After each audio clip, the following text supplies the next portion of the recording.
Quatrième, les équations. Donc on va d'abord compléter dans la méthode grand B, tout en haut de la page 3, la remarque importante que j'ai oublié de vous faire compléter. Peut-être d'abord redire comment fonctionne la méthode. Donc méthode 1, vraiment à savoir utiliser et connaître les différentes étapes par cœur. Donc, vous avez l'équation initiale, c'est-à-dire l'équation de départ, ici. D'accord? Si c'est possible, si c'est nécessaire, on va développer et réduire chaque membre. Là, on a seulement développé. Des fois, il faut réduire. Ensuite, on va regrouper en quelque sorte les termes en x, c'est-à-dire ici les x2, les 2x, dans le premier membre. Donc en fait, il faut les faire disparaître, les 2x. Pour faire disparaître les 2x, on va faire moins 2x dans les deux membres. Et ainsi, on obtient 4x moins 2x dans le premier membre.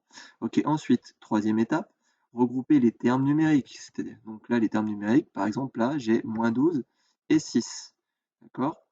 Les regrouper dans le second membre. Ça signifie que le moins 12 du premier membre, il n'a pas sa place. Donc, on va le faire disparaître en faisant plus 12 dans les deux membres. Et ainsi, mon moins 12, qui était là, devient plus 12 dans le second membre. Là, c'était une soustraction. En le faisant passer de l'autre côté, il devient une addition. Et enfin, on va isoler x, c'est-à-dire x seul, pour connaître la solution à l'équation, en divisant chaque membre par 2. D'accord? Donc là, j'en ai 2, je vais diviser par le nombre qui multiplie x. Donc là, j'ai 2 fois x.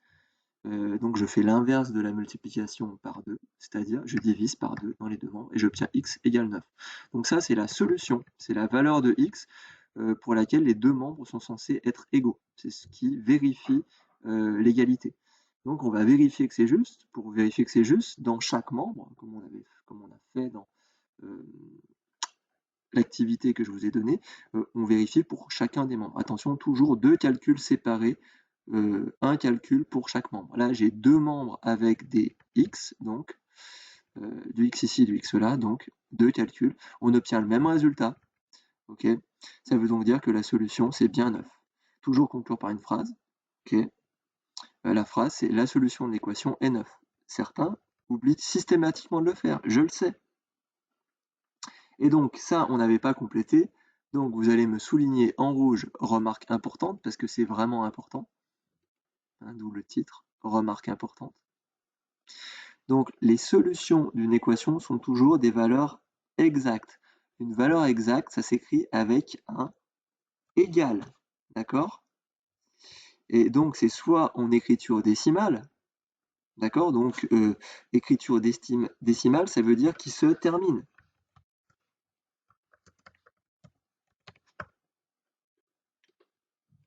Donc exemple d'écriture décimale qui se termine.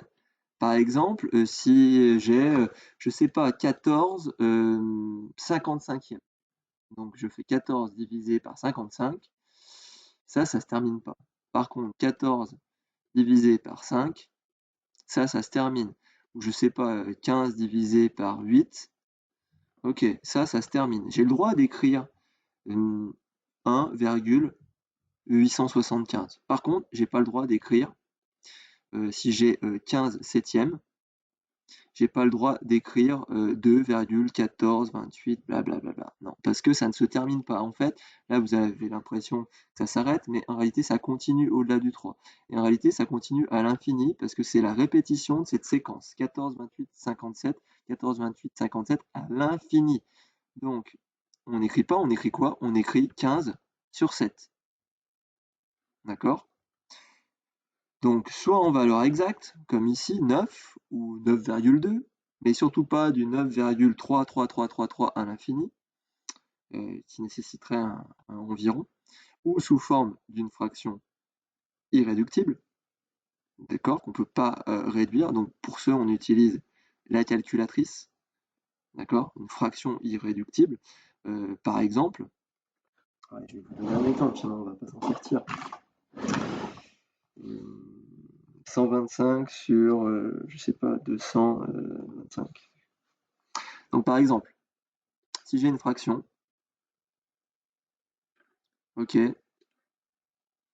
et que c'est 125 sur 225, 25. Alors surtout, vous me laissez pas ça, parce que ça, c'est pas réduit.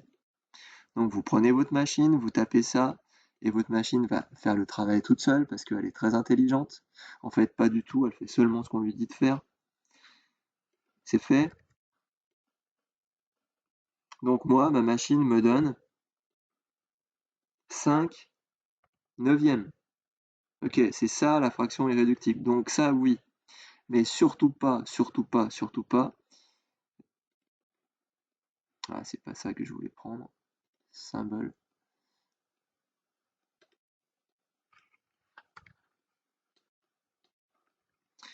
Mais surtout pas ça.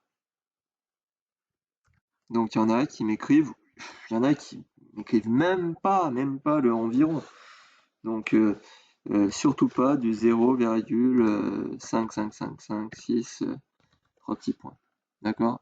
Donc ça, non, non, non. Même si c'est vrai que c'est égal à ça. Jamais de valeur approchée.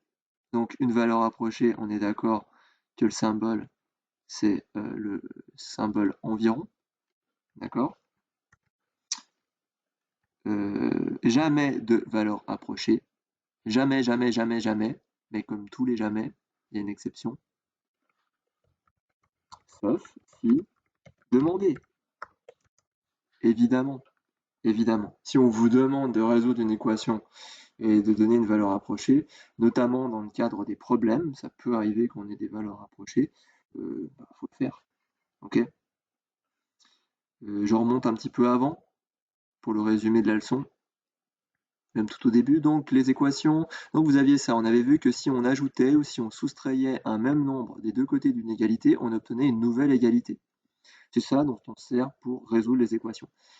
Pareil, si on multiplie chaque membre d'une équation, qu'on divise chaque membre d'une équation par un même nombre, on obtient une nouvelle équation. Ok? Donc une équation, il y a le premier membre, le second membre, et il y a un égal. Vous voyez là, les accolades, ça ressemble en fait à un plateau d'une balance. D'accord? Donc il faut toujours qu'il y ait l'équilibre. Donc quand j'enlève un truc à gauche, il faut que j'enlève le truc à droite. Quand je divise tout d'un côté, il faut que je divise tout de l'autre côté. Sinon, en fait, les plateaux vont être déséquilibrés. Hein. Oui, des plateaux de balance. Là, on pourrait imaginer que voilà, c'est comme ça, qu'il y a il y a une espèce de pivot ici avec une flèche. Et si la flèche, elle est bien alignée correctement sur l'arc, là, bah, ça nous dit que on a l'équilibre. Si j'enlève qu'un seul truc, bah, mon plateau, si j'enlève quelque chose à gauche, hein, mon plateau de droite, pardon, si j'enlève un truc à droite, mon plateau de droite va monter et ma balance va être déséquilibrée. Vous comprenez?